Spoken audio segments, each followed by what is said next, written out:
แล้ววันที่รอคอยก็มาถึงทุกคนเอ้ยบ่พอบ่คิดเลยว่าน้องว่าสิได้พอไว้คือว่าโชคดีของพวกนี้จึงล่าสุดเนาะทุกคนพบแล้วคนที่ติดถ้ำเมืองที่ว่าคนไทยไปซอยแล้วก็ทางคนต่างประเทศก็เขาไปสมทบซอยนำผู้ที่ดำน้ำพวกที่เชี่ยวชาญเนาะทุกคนล่าสุดพบแล้ว5 คนเนาะทุกคนอุ้ยดีใจทุกคนสวัสดีค่ะพี่ๆที่ทุกท่านวันนี้มาพบมาพอกับออนเช่นเก่าเช่นเคยนะคะทุกคนค่ะทุกคนดูออนบอกเลยว่าออนได้เห็นพี่ปอนลงคลิปมาล่าสุดเนาะทุกคนแบบโคตรแบบดีใจกันจนทั้งคนอยู่ในปากถ้ำทั้งคนอยู่ข้างในเนาะทั้งคนที่แบบว่าหลายๆคนที่ว่าเฮ็ดหน้าที่แล้วก็อยากให้พบพอไว้เนาะทุกคนเพื่อบ่ให้เป็นการเสียเวลาทุกคนเดี๋ยวเฮามาเบิ่งคลิปสั้นๆกันเลยเนาะที่ว่าพี่ปอนลงอันนี้ก็ต้องขออนุญาตจากพี่ปอนเลยเอาจะCR ของพี่ปอนเนาะคลิปเนี่ยเลยทุกคน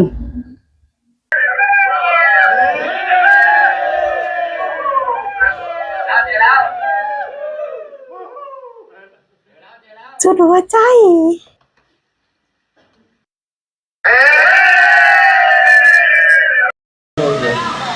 นี่เยอะไม่ใช่มีคนร้องไห้ด้วยร้องทุกคน ร้องทุกคนใช่ไหมนี่อย่ามือเป็นกล้าเลยนะ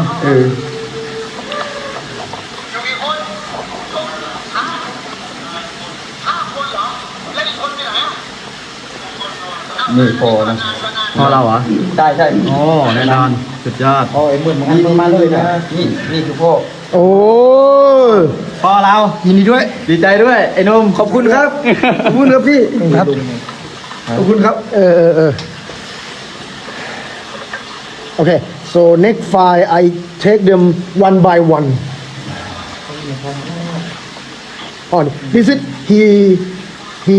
ทุกคนเขาอ่านหนังสือที่เราเอาไปให้อยู่ครับผมนี่นะครับพ่อผม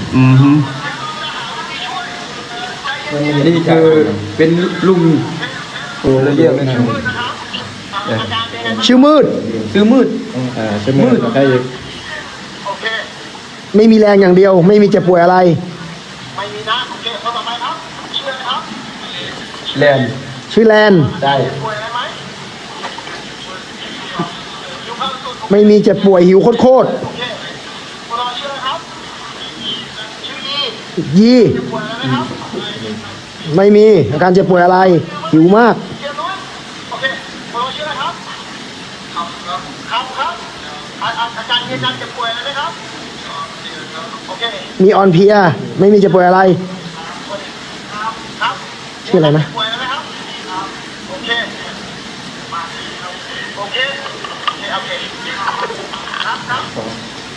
โอเคทุกคนคืออ้อนโคตรดีใจเลยที่ว่าพ่อเนาะแต่ก็ขอเป็นกำลังใจให้อีกให้พบพ่ออีก2 คนที่ว่าเพราะว่าอยู่7 คนมาทุกคนเพราะว่าแค่พอ5 คนและอีก2 คนในสันตอนนี้เขากำลังตามหาอยู่แต่ทีเนี่ยคือโอนโหดีใจแล้วก็อีกคนนึงที่ว่าลูก8 เดือนที่ไปรออยู่ในปากถ้ำคือโอ้โหแบบคนอยู่ในปากถ้ำก็โอ้ดีใจแฮงเลยทุกคนเลยคือว่าน่าเชื่อเลยว่า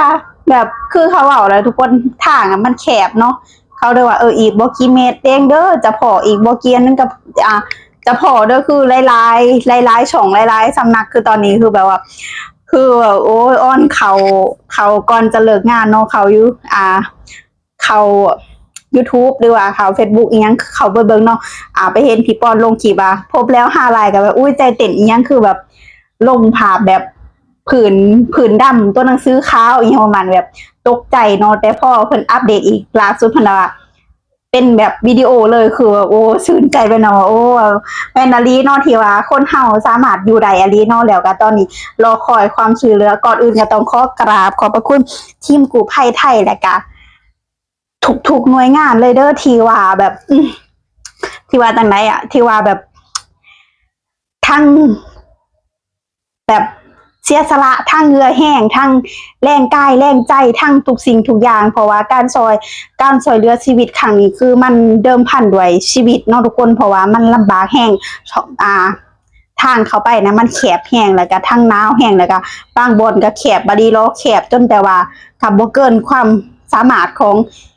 พี่ทีมขู่ภัยไทยเนาะที่ว่าสำรวจและสิ่งต่างๆเนาะที่ว่าได้เอาเครื่องมืออุปกรณ์อีหยังต่างๆนานาเนาะทุกคนที่ว่าได้เข้าไปได้สแกนเบิ่งได้หยังคือตอนนี้ก็พอแล้วก็ต้องรอเพิ่นอัปเดตอีกเนาะว่าสิเป็นจังไดก็ต้องรอติดตามตอนต่อไปเด้อค่ะทุกคนค่ะตอนนี้ฮ้อนยังดีใจบ่หายเลยทุกคนก็บ่แตกต่างคือช่วงที่ว่าหมู่บ้านเลยคือเฮาก็ติดตามข่าวแบบตลอดเลยก็ยังเส้นนี้คือกันเนาะเฮาก็ติดตามข่าวคือเพิ่นคือพี่ป้อนว่าบ่เกินมื้อนี้แน่นอนเนาะต้องได้พบเพิ่นก็ได้พบอลีเพิ่นขาดการไว้แบบแม่นยำมาเลยทุกคนเนาะยอมรับเลยว่าเครื่องมือเพิ่นมันทันสมัยเนาะขาดการแม่นยำแห้งตอนนี้ก็อาจจะจอยพร้อมไปแน่แต่ว่าหิวข่าวเนาะแต่ว่าสุขภาพแข็งแรงทุกคนก็โชคดีไปเนาะก็พวกเฮาก็เป็นกำลังใจให้เพราะว่าตอนนี้ก็คือเพิ่นก็คือสิแบบวางแผนเนาะเอาแบบออกมานะเพราะว่าอยู่ในถ้ำมันเหมือนเทิงแล้วเนาะทุกคนเนาะโอเคเนาะค่ะทุกคนค่ะPPFC มีความคิดเห็นจังไดกันแน่ก็อย่าลืมคอมเมนต์เด้อทุกคนค่ะส่วนอ้อนนะโคตรแบบดีใจแฮงเลยที่ว่าได้พอเนาะเพราะว่าทุกคนล่าสุดเนาะไอวินเนาะวิลเลียมเพิ่นก็ได้โอนเงินซอยเจน้อมที่ว่าเป็นอินฟูเนาะที่ว่าเพิ่นได้ไปซอยเหลือซื้ออุปกรณ์ซื้ออีหยังต่างๆนานาเนาะเพิ่นได้ซอยเหลือ100 ล้านกีบคือแสนกว่าบาทถ้าเป็นเงินบาทกันเนาะทุกคนก็คือว่าโชคดีเนาะทุกคนโชคดีของเรานี่แหละรวมพลัง2ประเทศรวมพลังร่วมแรงร่วมใจกันสุดท้ายก็ได้พอสิ่งที่เฮาหาเนาะบ่เกินความสามารถของทุกๆคนเลยที่สำคัญก็คือทีมงานกู้ภัยไทยนี่แหละเนาะสิ่งสำคัญเพราะว่าเพิ่นเอาอุปกรณ์เพิ่นเอาเทคโนโลยีที่มันทันสมัยมาใส่เนาะเฮาก็ได้พบพอแล้วเดี๋ยวนี้ยังดีใจบ่หายเลยทุกคนค่ะโอเคเนาะข่าวคลิปนี้ไปแล้วค่ะสวัสดีค่ะบ๊ายบาย